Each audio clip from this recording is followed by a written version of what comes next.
Hello, welcome back to the Mr. Arsenal podcast for a first of the season, of the 25-26 season, and a live match of the day, watch-along reaction to the weekend's events. Up and down the country, pretty much all 18 teams so far out of 20 have played. A couple of dull 0-0s, one particular dull 0-0, some predictable scores, some unpredictable, and a nice Arsenal win. Done the hard way, but still an Arsenal win. Contrary to popular belief, if you saw the social media and YouTube in general, you'd think Arsenal fucking lost. Basically, and got battered by United in terms of scoreline, not on the pitch. But hey ho, it's match day one and people have meltdowns. It is what it is. This is why one of the things I don't miss in the off season, the overreaction. Match day one, we've won a game of football. It's the end of the world because we didn't play good enough. We got the 3 points though. It's jarring to say the least. But yes, I am here, as I say, to react to all the weekend's of matches so far. I was waiting for the show to start. Obviously, going back to Liverpool. Got tonight's game's first off of the show because we went to do this last night, but my busyness caught up with me basically by the end of about an hour, about half hour before I went live. I was meant to go live last night, so I decided in the moment to actually move it to tonight. And obviously that means we cover Arsenal again against Manchester United at Old Trafford, the London derby between Chelsea and Palace, Forest versus Brentford, and all the games from yesterday and Friday night respectively. And I get to have a chat about all the games from yesterday, especially Sunderland versus West Ham. I forgot to see that they played for a second. Even though I predicted that Sunderland would win, I didn't think they'd win that convincingly. And if I'm a West Ham fan, taking out the equation, the clips doing the rounds and on the socials from TalkSport when Karen Brady's gone on TalkSport today and defended herself and Sullivan and the gang for how they run the club. I'd be worried if I was you. Even before all that, I'd be doubly worried now hearing what Karen Brady had to say. But still, yeah, it could be not just a long season. It could be see next season in a championship season. Basically, the way things are going. I said it at full time yesterday. I stick by it. I don't see Graham Potter lasting to Halloween. I think he's a goner. Yeah, you ain't got good enough Premier League squad. It's a championship. It's not even a championship squad in here. Going down to the championship. Hello, Catherine, as well. How you doing? Basically, yeah, Catherine, that was the case. Yeah, literally just out of nowhere, I felt absolutely shattered. And I knew if I came on at some point, even though it was an hour and 20 minutes last night, it was meant to show, it would have been in terms of match day itself. I knew I would have been struggling. At some point, I would have struggled to keep myself going. Saying this like a cat now, decided to come to life. Yay, me. But it could be worse. I could be an Ipswich fan. I feel Ipswich will be a weird one. 3 games in, and they're dropping, even today, dropping points 1-1 against Southampton today. What are you doing? Anyway, let's see what this is all about. Again, I don't like the fact they've kept the new presenters and all that, but they've kept the titles from the last few years. It's no different. It's just, yeah, it's a bit naff, if you ask me. That match of the day is up and running. Here we go. Let's get the old captions. Let's get the hashtag up. There we go. As the theme tune runs out, the way it does. There you go. Before I get done for copyright. Oh dear, are we up? No way are we up last. I was going to say, we're first, then the Brentford game, and then Chelsea versus Palace for the main 3 games tonight. And then obviously they will touch on the others, and we will discuss them as we go along as well.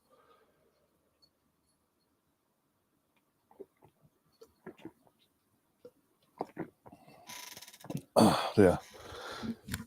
I think it's you got a point in there, Catherine. But I think it's not just that. I think it's a mix of that, and they are going into the season. They have been made the heavy favourites to not just be promoted, but to win the league itself. And maybe that pressure's getting to them early on. Here we go, the main event. The main reason we were here today on the channel, Man United versus Arsenal. Woo! This is in highlight form. I don't have to stress that much because I know it's coming. It's in highlight form. I don't have to suffer for another 90 minutes until next Saturday. Sorry. This is the thing. Again, I've just seen it now on the bench. Aidan Heaven, former Arsenal Academy defender, probably arguably Man United's best defender, on the bench. He didn't even come on today. It's bewildering, but hey, it is what it is. It benefited us. I'm not going to complain, really, am I? Let's be honest. You're coming to life here, are you? Pardon me. But it's also not just that. I mean, this week alone, going into in the midweek, they've sold. I can't remember the names, but they've sold 2 of their first team players, 1 to a Championship rival, and 1 to a Premier League team. For big money, I give it it's big money, but still.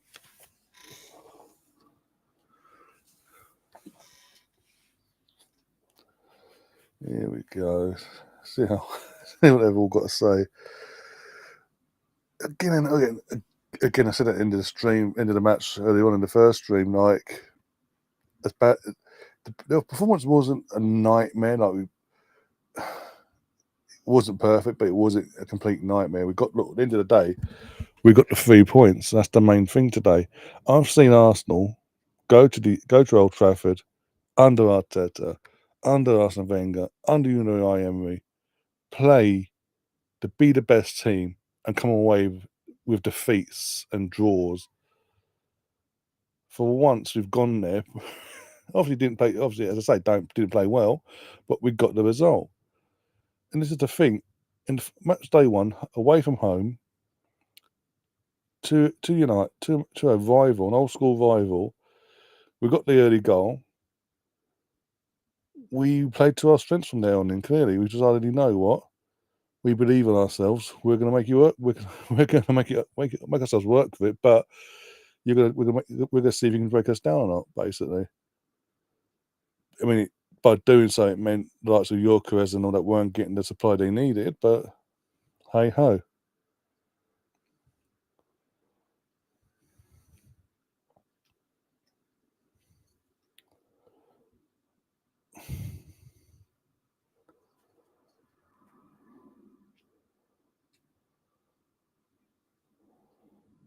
It's just again, I'm watching it again. I know it's highlights, but I watched it earlier. Even they, in the first half, were making mistakes. They weren't exactly clinical. It's just the second half we decided, come on, break us, come at us, and then do your worst.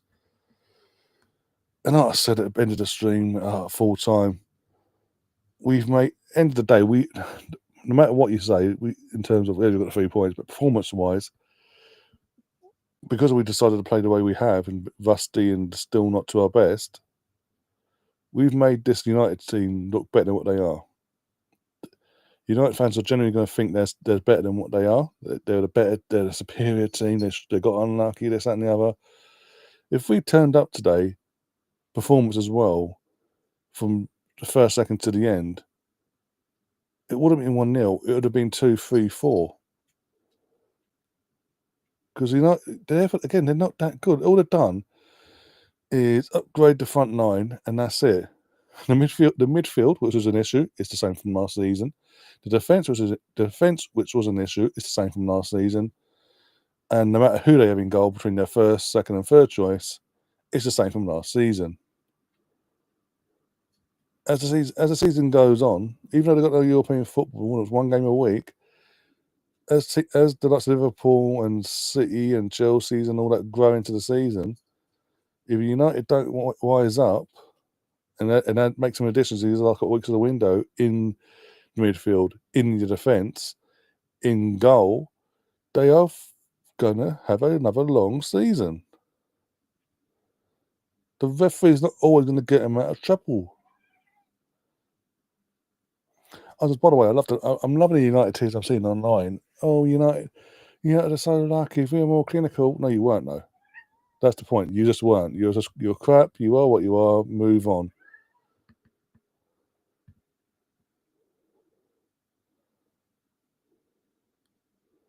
Catherine is also saying, I thought of it earlier today, but it's woeful. They had 61% of possession and they seemed to do nothing with it. Exactly.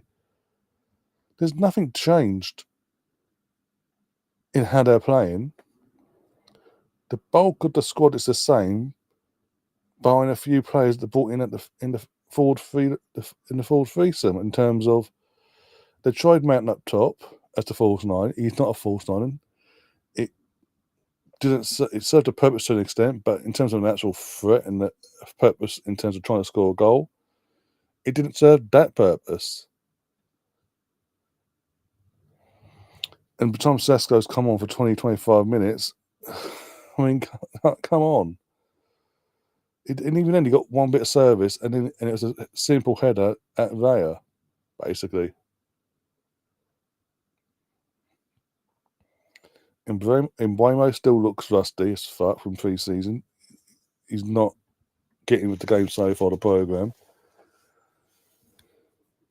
And from far as I'm concerned, in terms of Cunha, he spent more time trying to call shit with between the official and the Arsenal players, basically, than actually played a game of football.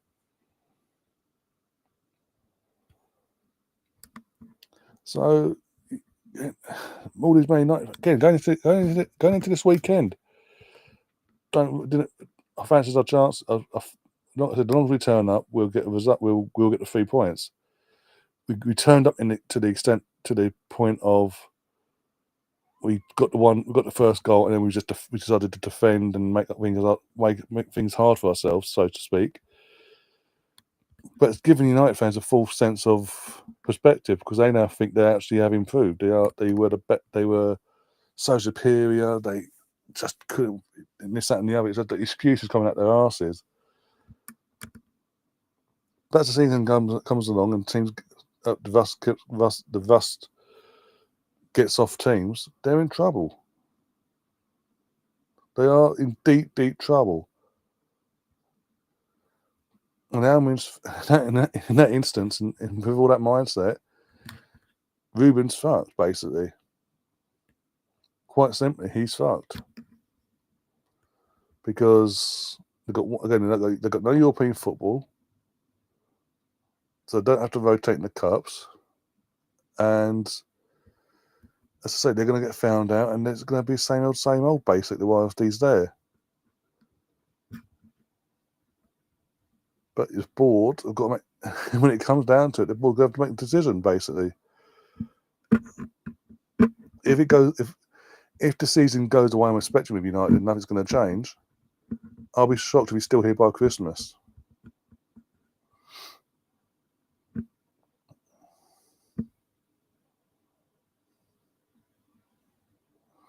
That's all they're doing. As you say, they're brought in egos. Cunha's an ego. He had an ego at Wolves, for fuck's sake.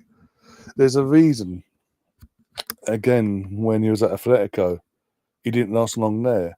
And who was the sporting director there at the time? Andre Berta, now it's Arsenal's sporting director, who had a heavy hand in getting him out of the club to Wolves. They were happy to take whatever they could from Wolves for Cunha. He's a talented player, don't get me wrong, but he's got a problem in terms of not just an ego, but his attitude. We saw it last season at Wolves for the second half of the season. He got himself in an FA Cup, what was it, quarter final? I think it was a quarter final, something like that. He got himself a straight red when Wolves were in control, about to go through. He got himself a straight red, and it caused all sorts of problems for him. And he was the captain. Mbeumo, quality player, obviously going to need time to set in. I think he's picked the wrong club. He's picked the club with the name instead of the club that's actually going to benefit him in his career. And Sesko, literally, he wanted to prove himself outside of Leipzig and Bundesliga and come to Premier League and prove that we were wrong not to go and get him in the end.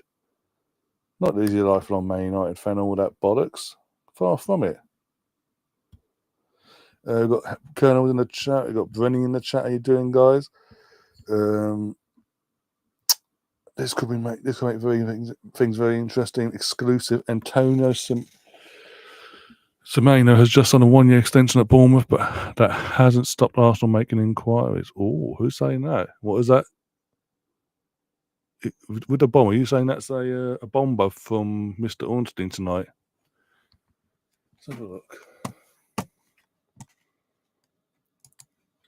There you go, the full Thomas has gone there.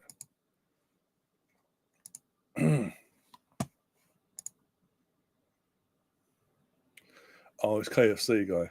Okay.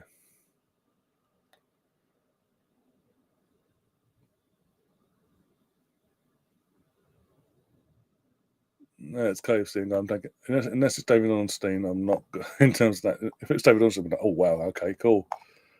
Attention, KFC guy, no. Because as I'm reading, it's like I've seen these words before, and it's about fucking Eze to fucking Tottenham. And it's like Palace are scratching their heads, and they don't understand why Arsenal haven't made a bid yet. So yeah, KFC guy, yeah, got my hopes up there, Catherine. Bloody hell. It's the indie bomb he alluded to earlier, not Ornstein, but someone he claims a valid account. Okay, we'll see.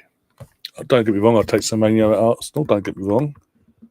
I think he'd be brilliant, but I'll wait to hear it from the horse's mouth in terms of Ornstein, and then tap him for bits. Yeah. Oh dear.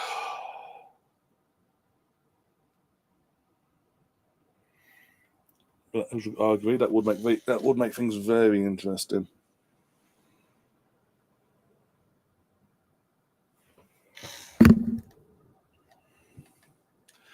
Colonel says apparently, according to Gary Neville, Man United were better. I'm glad if Arsenal can win when bad. God knows what we'll do when we're good. No, exactly. This is the thing. We've gone away from home. Match day one to a old school rival who are in the mud themselves and looking to get out of the mud ASAP and prove that they're not the same team as from last season. We've gone there, got a goal, come away with 3 points as well, and a clean sheet without playing our best. It's a thing now for the first. It's now the first season now because the season now started. This is the third season now where we do start off slow. Obviously, last season, just because of injuries, suspensions, and all, we just couldn't get into the groove of things the way we did with the previous season, where started off slow, maintained a level, and then literally just went bang. And once we clicked and were ready to go, we just didn't look back basically.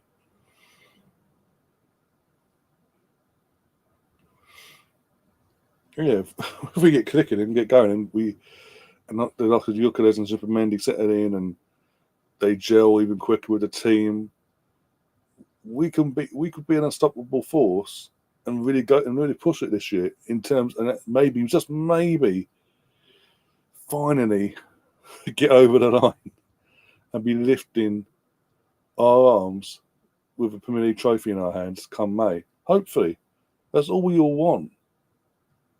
We've just got, again, we're one game down, 37 more league games to go.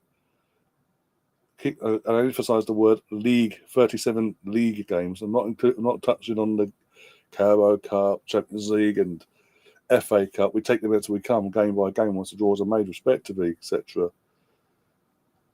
We just, in terms of the league, in terms of the league and trying to win the title and take it off Liverpool's hands this come May. We just need to take it game by game and hope in the same breath.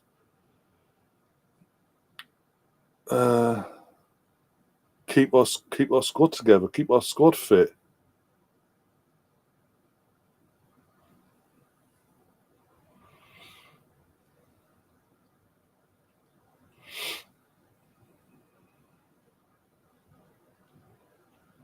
All we can ask for, that's all.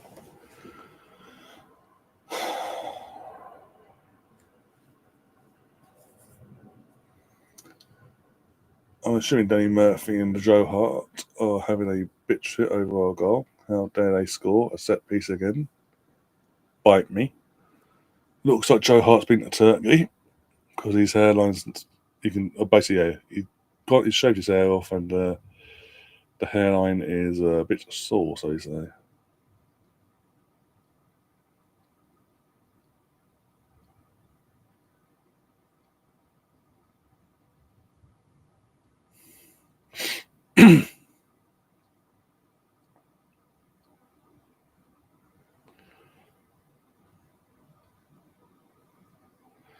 Mikel Arteta's current team reminds me of the old school David Moyes team in 2004-2005. Just looked really good defensively, still worrying away about goals.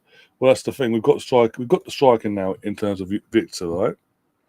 This is his debut. He's only played, was it 10 minutes against them, not down the road in a friendly in Hong Kong, and then I'm trying to think. Did he play against Villarreal? Villarreal, sorry. He played against Villarreal. That was it. He started against Villarreal, played about an hour or so, give or take, I think it was. About an hour. And they played another hour to 65 minutes on last Saturday against Bilbao. But as a team, from our strongest 11 that only played together for the first time last Saturday, this is the second game our strongest 11, it's like in Arteta's eyes, has played together.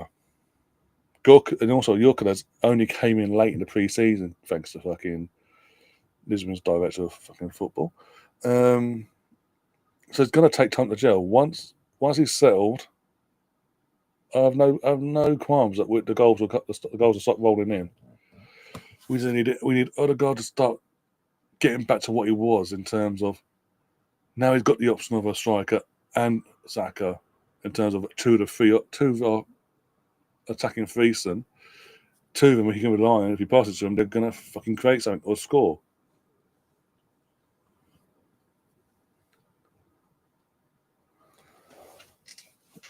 So I'm not.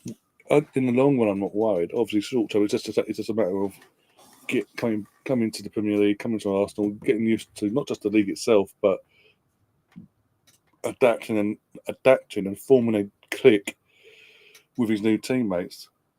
But he's got to do it, obviously, because the season's underway, quicker than he would have liked to. We all know, ideally, he and the club would have liked to have had him in straight away before pre-season. But the Sport Director saw things differently. Screwed us a bit there, but hey, it is what it is.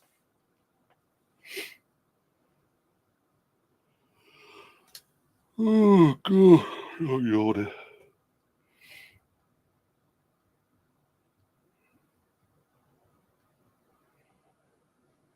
Yeah, he's got a goal against Bilbao. Yeah, so the 007 bullshit could stop on the third game basically.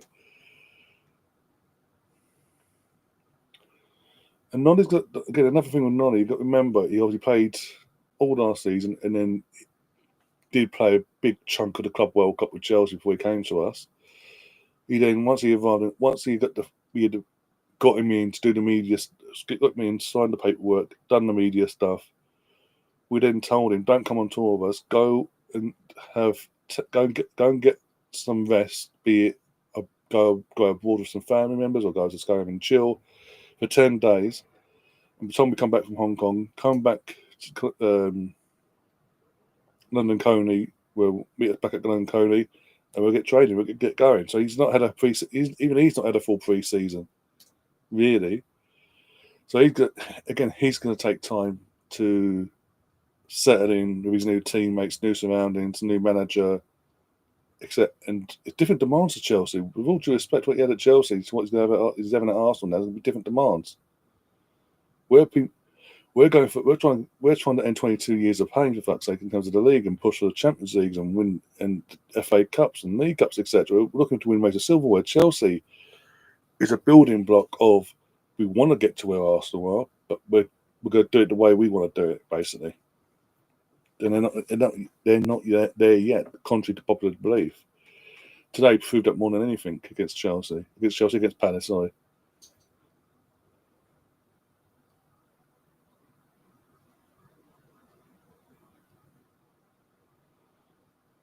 evening, Chris, in the chat as well, and Russ. How you both doing? Own company melting. Wearing this. I had to throw a t-shirt. I just grabbed this newest thing. I was like, oh, now I'm regretting it because it's literally my body is melting underneath. And it's sticking to me. It's very uncomfortable now.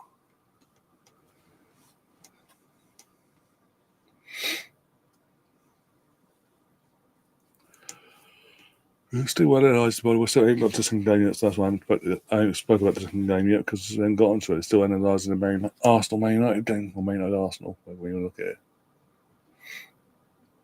Talking about Almiron, has he improved or not, and all that bollocks. Hello, Bronco, how you doing? Catherine does not fancy a bit of a gamble with old Russ, okay. Or Jewel, whatever you call it. Here we go. Second game is Nottingham Forest versus Brentford. If I'm being honest, one of them two teams is my favourite. One of my favourites to get relegated this season, sadly, and it is Brentford. I just think when Thomas Frank left, they had a chance to show ambition and get a upgrade of a manager from Frank to sustain themselves in the Premier League and all that. And they've decided to go cheap and cheerful and hire the set piece coach that ironically didn't do a good job statistically last season. If you read if you look at the statistics, sorry. And you'll see today as well. All good looking down on those below the FPL. Where are you in the FPL, by the way? I keep trying at awkward times. What do you mean by that? Oh God! Thomas Frank was the glue that held that club together. Yeah, and the fact that not just they lose manager and then go cheap and cheerful in terms of his replacement with his set piece coach that he didn't even take the top with him, for fuck's sake, Keith Andrews.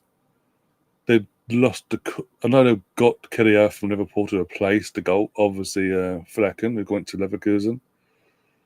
But they've lost Norgard, they've lost Ben Mees, which Ben Mees left as well.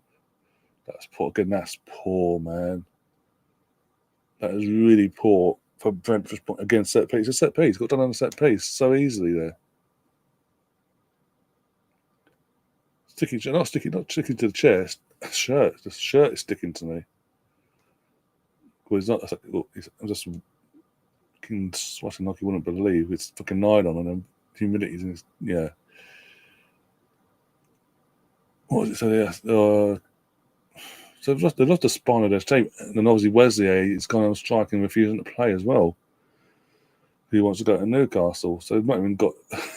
They've lost two of their main attackers as well, or about to, and they're having to work through all that basically. Yeah. That's it. Brentford lost their manager, their captain, their best player so far this window, or could lose their second best in terms of Wesley if he does fail to move through. As you got to say, Russ, I can cut them a deal on Zinchenko. In fact, he'd be given some sort of hope, I suppose. Again, I didn't hear all, but that's fair enough. I was just saying that literally came up to get going on. It started on this, and I just grabbed the first thing I could grab to put over my chest, and probably the worst thing I could pick because obviously it's 9 on. And yeah, it's still a bit muggy, humid over here, so yeah.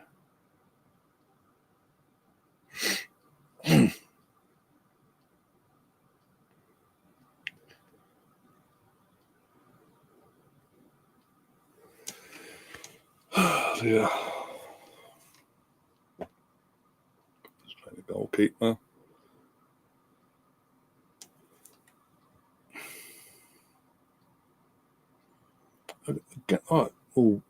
Okay, scrap. Brentford creating chances. I give them the credit. I know it's highlights I'm seeing here, not seeing the full match properly, but they are creating. It's just snappy as fuck as they get to the final moment.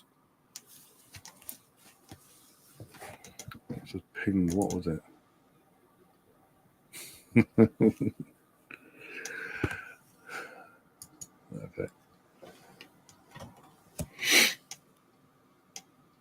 Phone's on fire. Ow.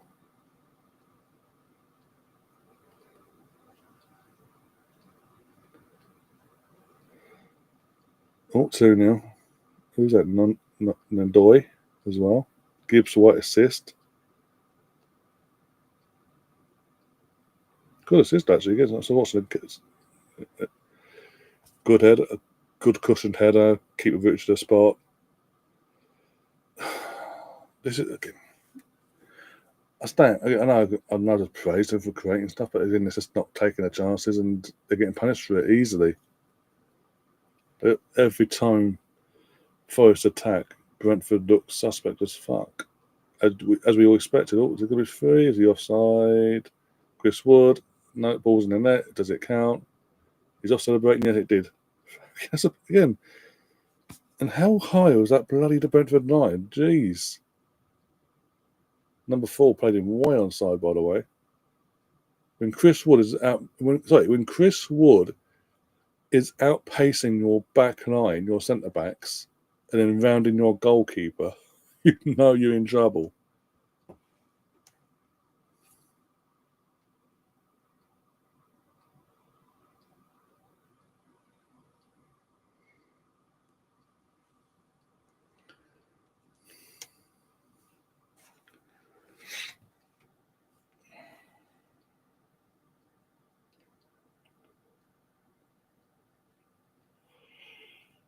Oh, no.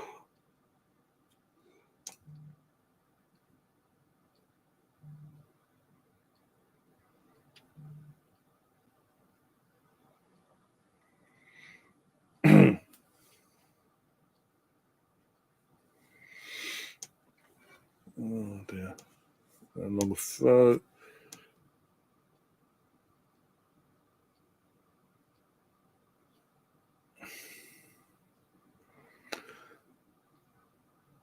Bronco says started Watkins and Yorkeres over Wood. Oh, is Wood on your bench, is he? Well, because he's got, I think, mate. I know obviously they both played and got a couple of points respectively. But obviously, him getting more points, he might be subbed in for one of them, basically. He might be, I'm not sure. You'd have to ask Catherine on that. She knows levels more than I can do, put it that way.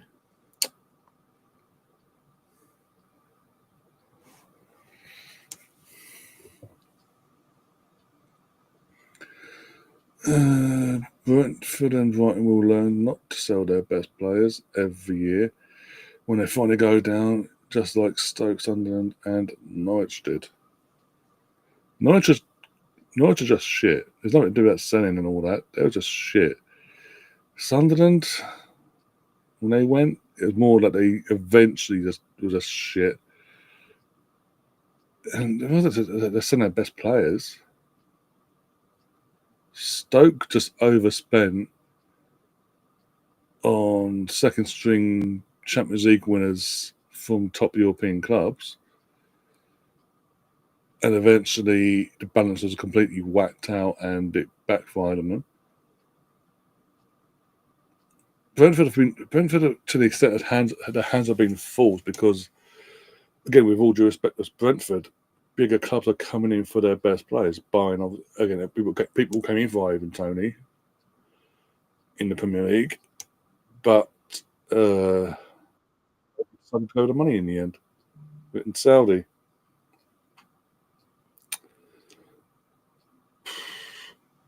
And then obviously you've lost in Weymouth to United, you're back to Wesley to Newcastle.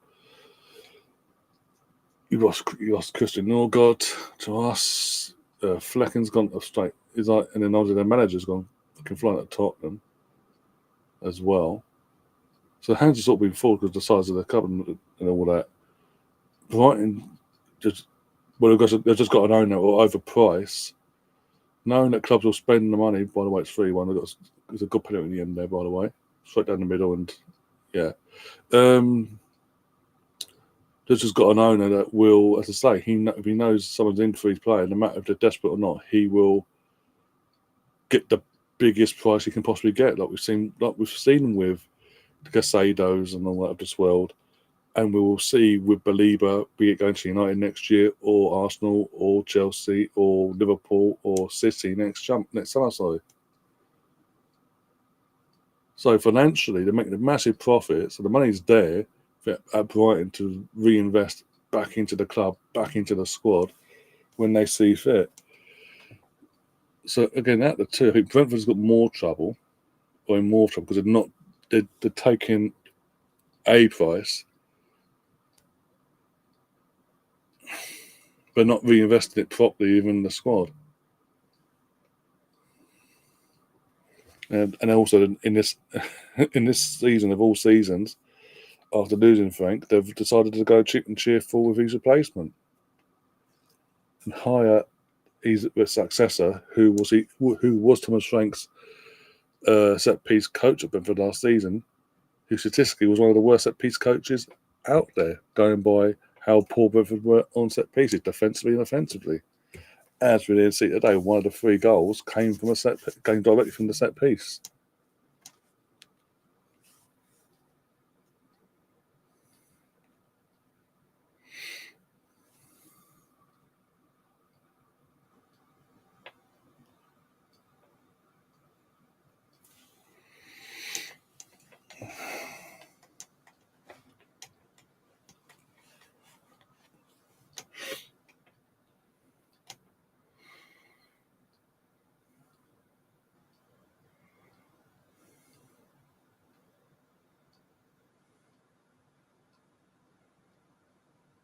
Hi, Luke. I'm reading that as I was reading your comment, and I'm like, have I got the time to go and fucking put all these words together to make sense? No. But hi, Luke, anyway. Hope you're doing well.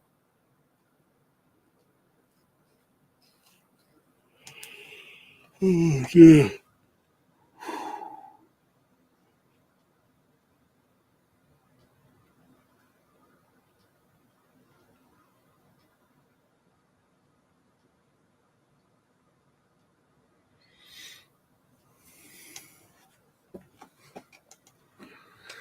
Ross has gone on a heist, and he did a little gamble as well, and did it pay off, by the way? He did. It did pay off. Got a couple of these coins. There you go.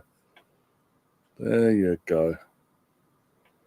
Do need to reach out to Jamza and sort out the sounds and all that for you guys to use your coins, so you've got something to actually use during the watch-alongs and not just do all your mini games there, basically. So you've got more options. Have a bit of a laugh. I don't get there, so a bit of a laugh of it along the way.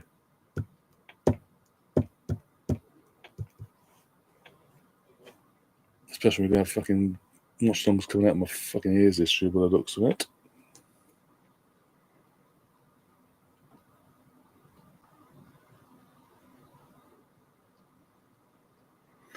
Well, it's more so the fact, obviously, I haven't got around to setting up the fucking sound bites, the sound bits, and all that the gimmicky stuff for you guys to use during the watch alongs. I haven't got around to sort that out. I need to get that sorted out, and so you got more options to spend your coins on, basically. But coins will be getting reset, by the way.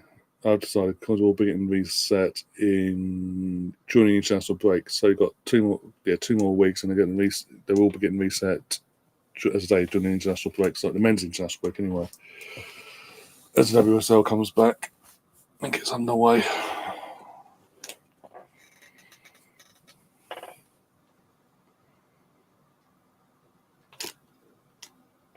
But it will be with that. That will then, by doing that, when I reset, you'll then have things. I will have things in place. So as you rebuild your coins up, because the betting will be coming back as well. We'll get the betting back underway as well.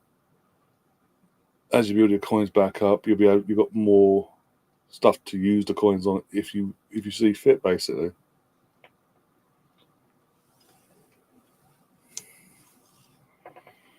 Also, most of these coins people are getting, it's not just because they ain't got nothing to spend it on, barring the gambling bits and the gaming bits, like the mini games and all that they've got set up already on Streamlabs.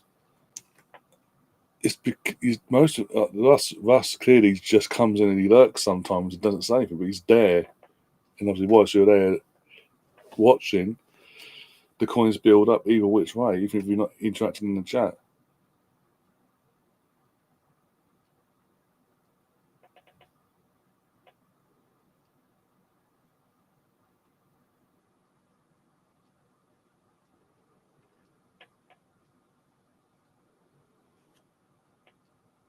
Oh, okay. Oh, yeah, no, I was just reading what you said, Ken, and I get what you're saying. Yeah. Like Hugh Diaz, basically.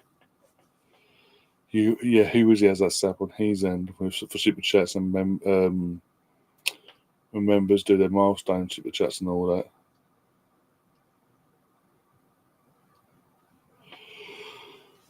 Oh dear. Talking of which, I haven't seen Stefan for a while, for a couple of weeks now.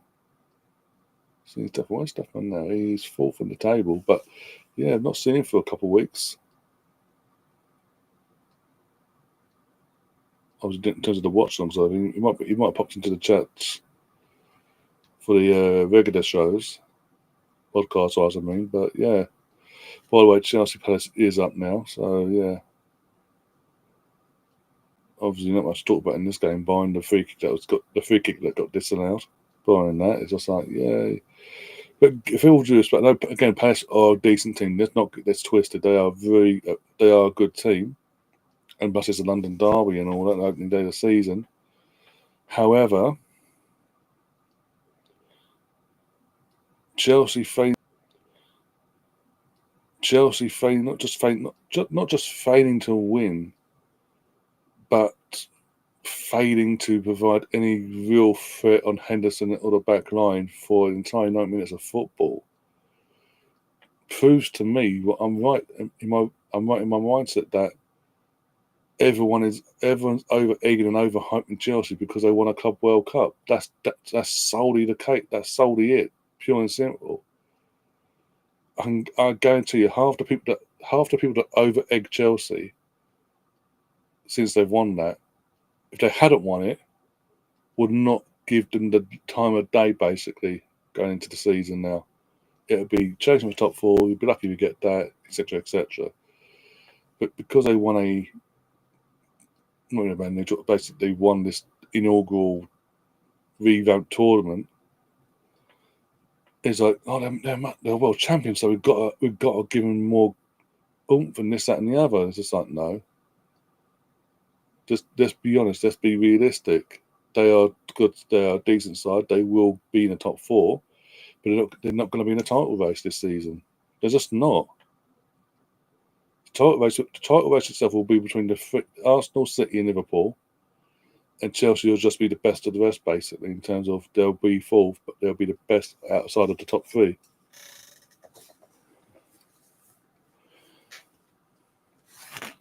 Kingdom again says hello, Ryan. Congrats on the 3 points. Man United is much stronger now than last season. I hope they batter Liverpool in transition. They're not. This is a thing. This is what I'm trying to say. Earlier, we were talking about our game. If Arsenal turned up today, performance-wise, from the opening seconds to the last second, and we played our best football, and everything clicked and gelled away, we hope it will do in time with the new players and all that. It was at our free-flowing best. Man United would have been battered today. We just were rusty as fuck. We used one of our strengths, got a goal, didn't use another strength, and just decided to be defensive in the second half and just sit back and see if you could break us down, basically.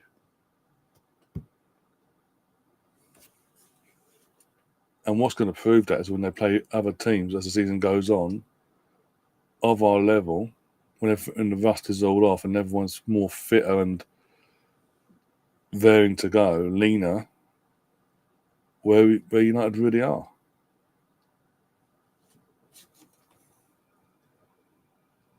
Obviously, when you say Man United, you hope Man United batter Liverpool. So do I, because that means it does Arsenal a favour at some point in terms, as long as we do our job in other games, it does us a favour, basically. But yeah, failing to win their first competitive game since winning the Club World Cup is hilarious. Well, also, how the fuck did by the way, did Sanchez get away with basically doing what Fabianski did last year and punching someone in the back and punching Mark Guy in the back of the head today. Whereas Fabianski did it to, who did he do it to last year? I think it's the Gabriel. Yeah, he punched Gabriel in the back of the head. Same way, the exact same way Sanchez has punched Mark in the back of the head today. And Arsenal got a penalty against West Ham, and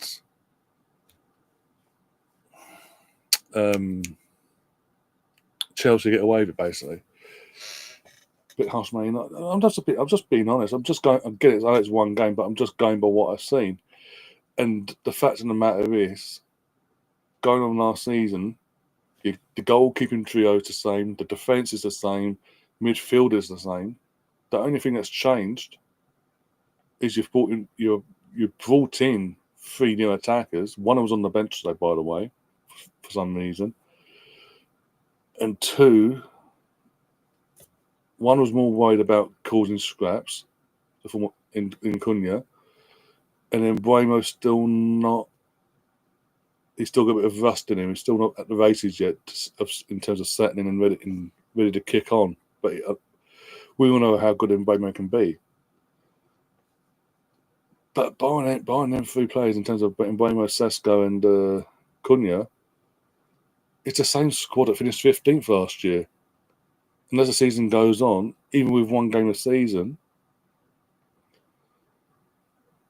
as the season goes on and the rust fully falls off of all the clubs and everyone's is at their fluent best, United are going to get found wanting quite a few times again this year. I think it's going to be another long, hard one.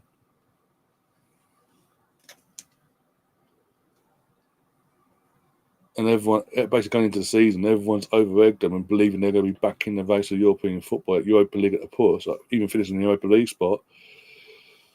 That's a lot. That's a big jump to go from 15th into a 6th, 7th position in the league, when already you've got, I think now, Arsenal, Liverpool, City, Chelsea, Villa, Newcastle, Palace are a decent enough team to get your Europa League. Brighton are up there as well.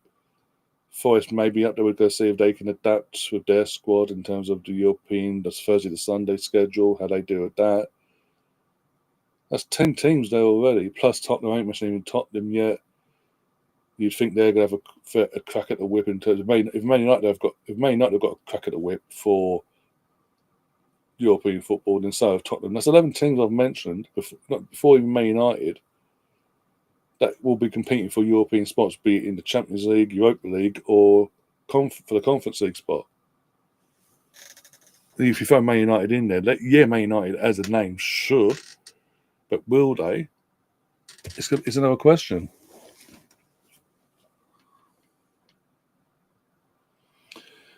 What is worse, having to play for Aston Villa or Everton? Ooh, we'll find out in terms of answering that question. Obviously, we'll find out tomorrow, because obviously Everton play Leeds at Elland Road tomorrow night. It's the final game of the opening weekend, and all teams will have played then. But you probably at the moment, going by what we saw yesterday, Villa, you probably say Villa, because they just look devoid of any idea, any creativity, anything. But we'll see. If that was Liverpool winning out at United in that same manner, media would be they'd be absolutely knocking one out in a sock. Spencer, absolutely knocking one out. Even as I'm live, they'd be knocking one out on Sky, on BBC here in the UK, all over social media. Jeremy Carragher will be upset with an absolute W fest, basically. You know. Even Gary Neville would knock one out, and that's saying a lot when it comes to Man United and Liverpool's rivalry.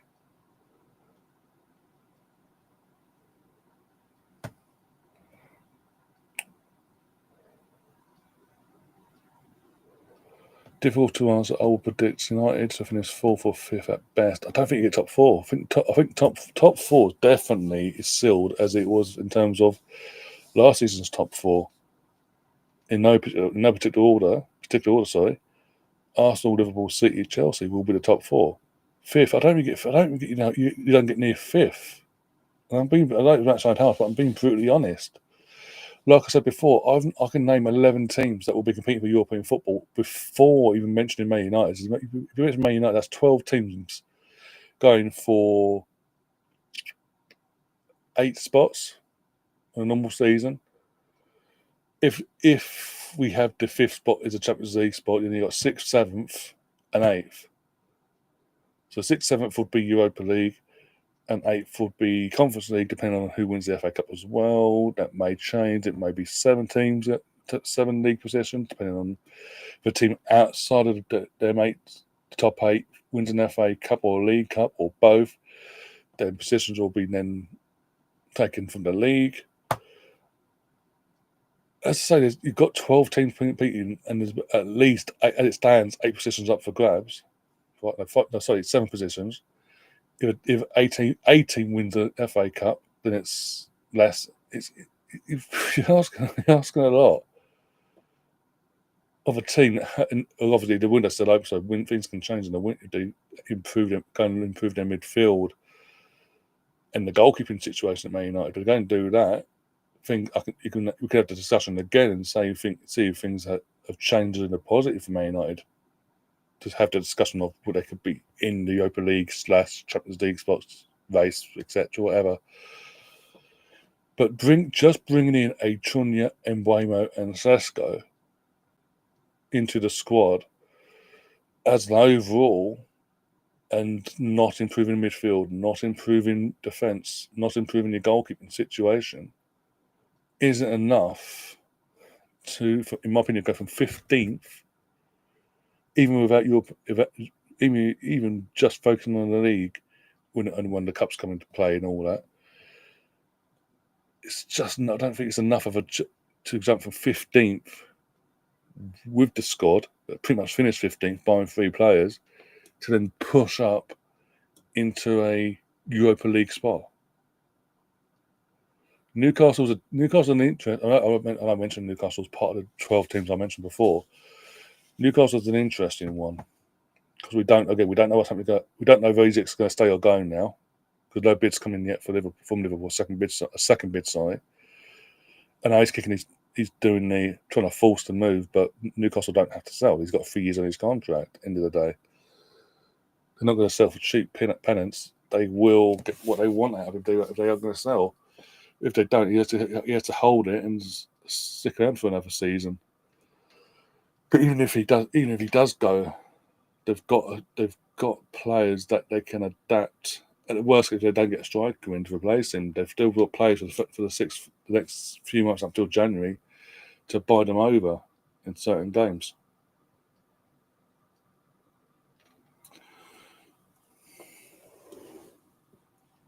United finished better than last season, but then playing Europe next year is top up. Adidas will drop them if they don't qualify. I don't see them. I honestly don't see them even getting again. And if we're talking about the squads as they are now,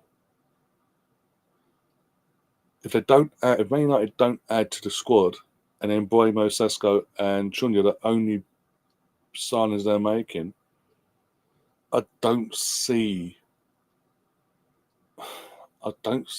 them making a massive improvement to get even Europa League conference, for fuck's sake.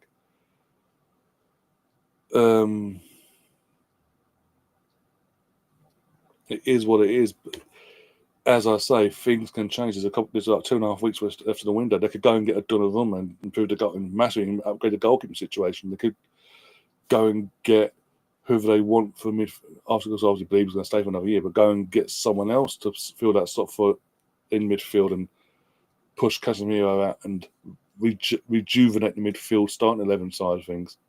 They could do that, and in the discussion point from my point of view might change.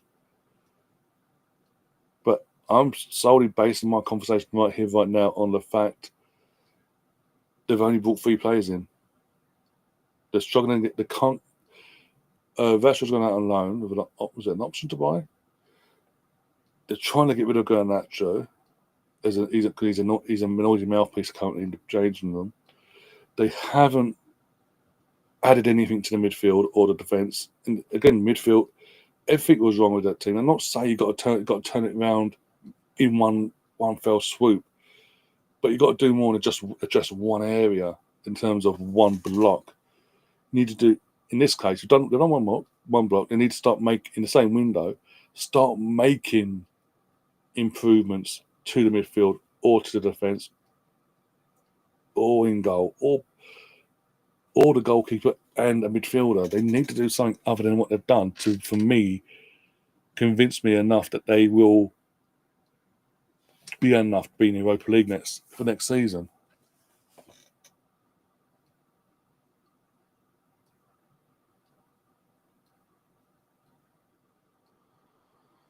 Saliba cuddling the keeper, doing cuddle. He literally stood there in front of the goalkeeper. So stood there, and your goalkeeper literally tried to hump his back,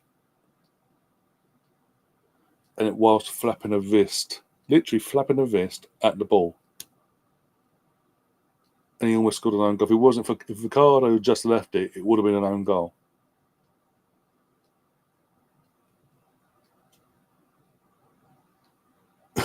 Oh my God. I can't believe, King McGames, are you actually being serious? Man United looking finish above Liverpool. Are you mad? Liverpool look rusty, don't get me wrong, but they don't look that bad. Jesus.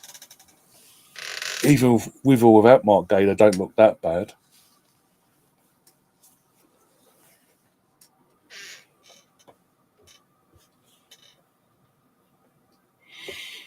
Do you guys watch football? I mean, I've covered literally. If you look at my channel, I've been covering pretty much every live game in the UK this weekend, for fuck's sake, buying Chelsea or the Forest game, basically.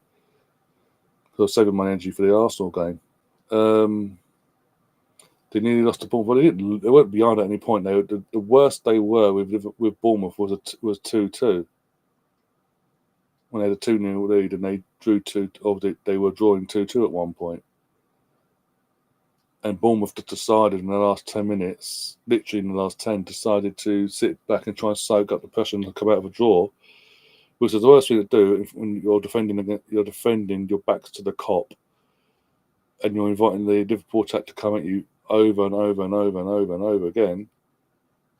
It was inevitable that Liverpool were going to score, and they did. And obviously they did.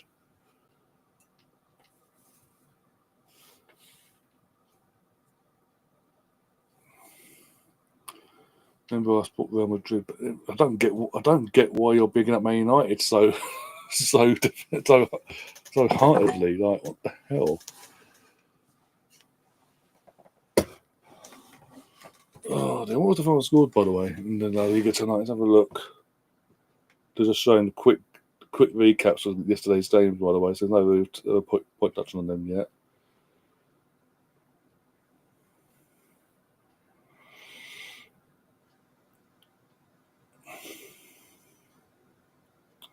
Let's have a look about this house. There we go. Oh, wrong way. Where are we? Sunday. There we go. Oh, there we go. La Liga. I press Sunday. Don't be a dick.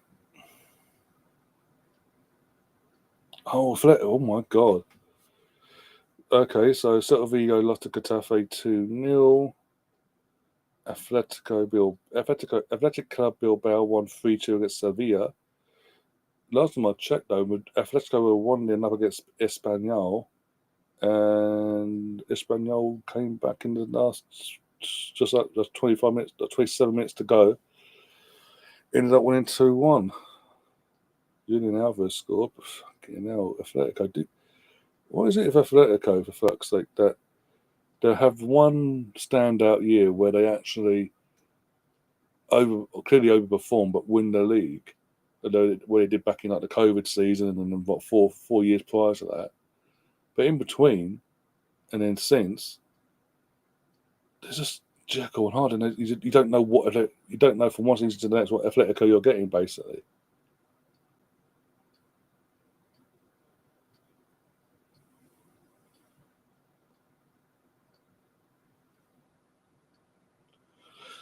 Rory Jennings said that Haaland will be a flop at TalkSport. and talk sport captain. Of course they talk short. Of course they were, because it's talk shite. Talk shite for a reason.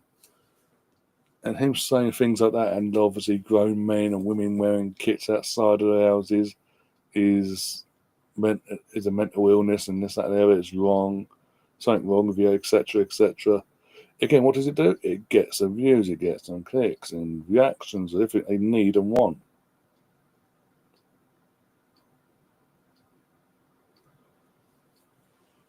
It was wholesome historically in England, going back to the 60s. I'm not old, I don't know. That's another fucking tired. Jeez, look at me.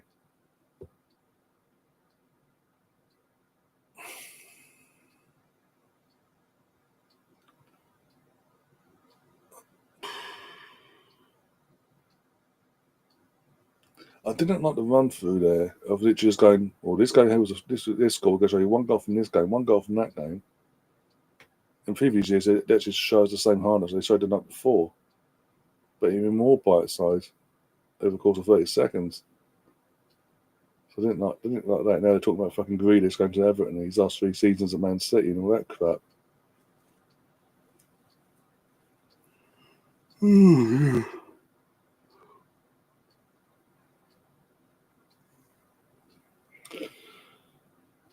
Bronco says, I wear kits and would argue my wife is super hot and doesn't care. It's also not just, I get what you're saying, but also from your point of view, like, if you're obviously wearing be a football kits or NFL jerseys or whatever, be up in your own skin. Like, don't have to be fucking dictated by some random moron online what we should and shouldn't wear, either on a match day or in or out of our houses, basically. Yeah, you're so sick for a little different. On match day 1, let's have a meltdown. Woohoo! Rice was knackered. Did he get much of a pre-season? I'm trying to think he got the whole pre-season. I can't remember now, but either which way. Again, it's only one game. Again, all the players at all the clubs, their match fitness levels aren't going to be where they will be by the time of match day 4 after the international break. And if it's everything's, you've had 2 match day weekends in terms of next weekend, the following weekend, you've had international football to get your match fitness into your legs even more. So come match, you're fighting and ready and ready to go, basically. But yeah, match of the day just finished, by the way. So I don't like the way what they've done on the Sunday show. They got rid of the too good, too bad section as well. Little creepy thing at the end. They got rid of that. And yeah, I don't like it. I don't know. I prefer the Saturday show. At least the Saturday show's kept to its format, basically, and that side of things.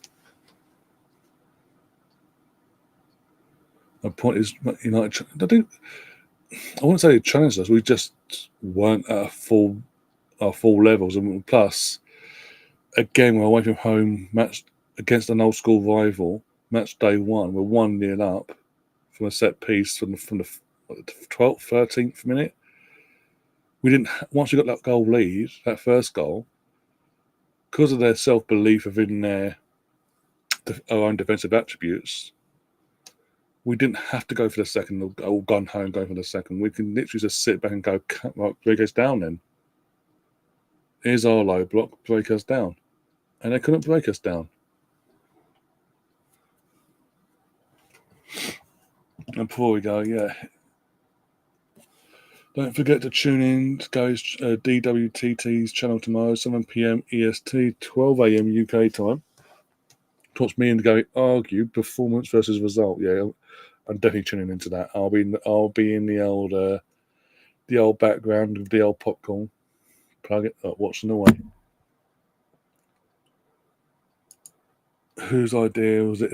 Well, was it World Cup qualifiers? If it's World Cup qualifiers, then it's FIFA's choice. If it's not. If it's just that bloody Nations League bollocks, it's UEFA's. Pick your poison.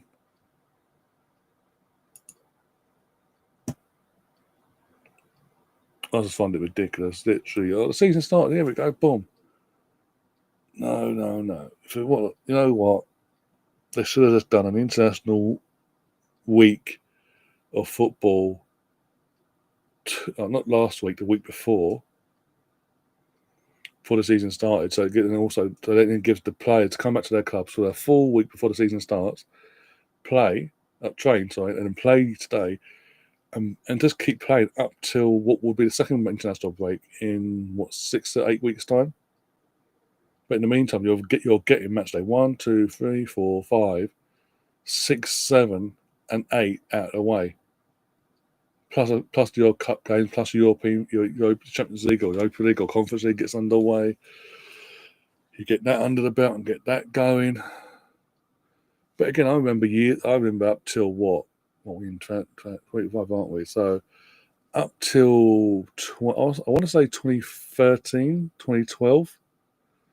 Up to that point, when the season started, you have match day 1 at a weekend. Match day 2 would be played out on literally the Tuesday and Wednesday after the first weekend. So you literally have match day 1 on the Saturday and Sunday, and then Tuesday, Wednesday would be match day 2. Match day 3 would be the following weekend. The second weekend of the season would be match day 3. And then also then with that you would get match day 4 and 5 in the calendar before international break.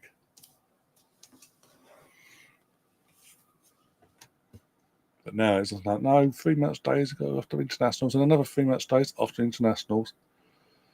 It's a joke.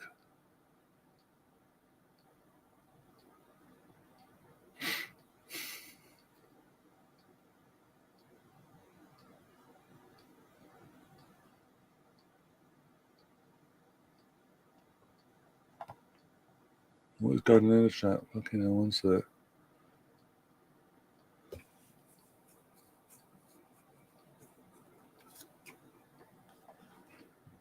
Watchalong, if you're over 25, you shouldn't care about club football.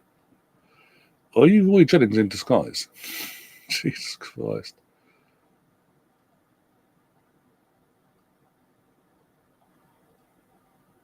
Charles isn't that you then, Charles? Football club. Club football is cool, but it's nice not. Since when? Jesus Christ. What is this, fucking Love Island?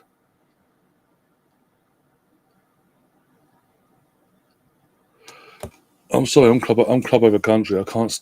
Again, you can look back and blame Steve McLaren. I think Steve McLaren was the start of my, because up till Steve McLaren came along for England, I enjoyed my international football as much as I did my club football in my mid to late teens into my 20s, my early 20s. Sorry, but then Steve McLaren came along and fucked that. And ever since then, barring when the World Cups come along or the Euros come along in the summers of or whatever year, barring that, I have no interest in international football whatsoever when it comes to England.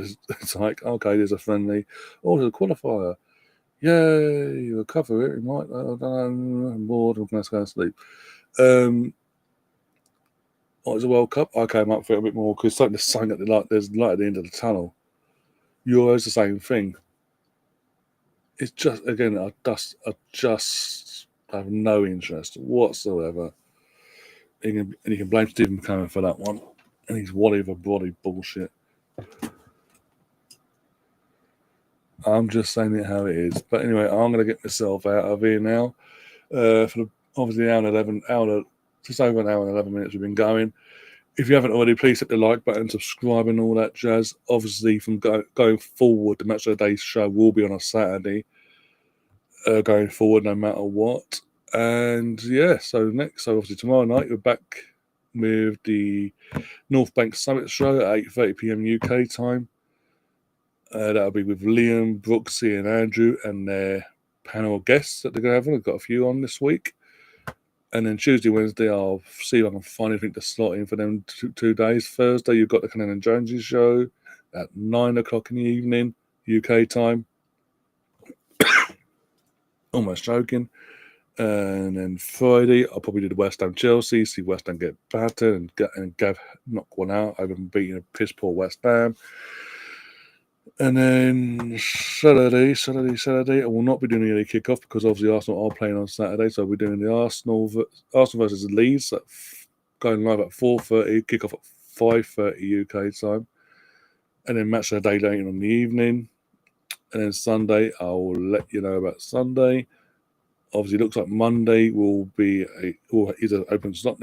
Next month is an open slot, maybe, but I'll have a chat with Liam about that. Potentially, we may be doing the Newcastle Liverpool game, and then obviously the following night will be the North Bank Summit, as I say, on the Tuesday instead. But I need to chat with Liam to confirm what's going on there. Once I know, I'll let you guys know for definite, and yeah, we go from there basically. Anyway, until then, guys, take care of yourselves. All behave yourselves in the chat. No need to bicker. I'll leave you with the man, the myth, the legend that is El Smugger. Until next time, see ya. Take it, Liam.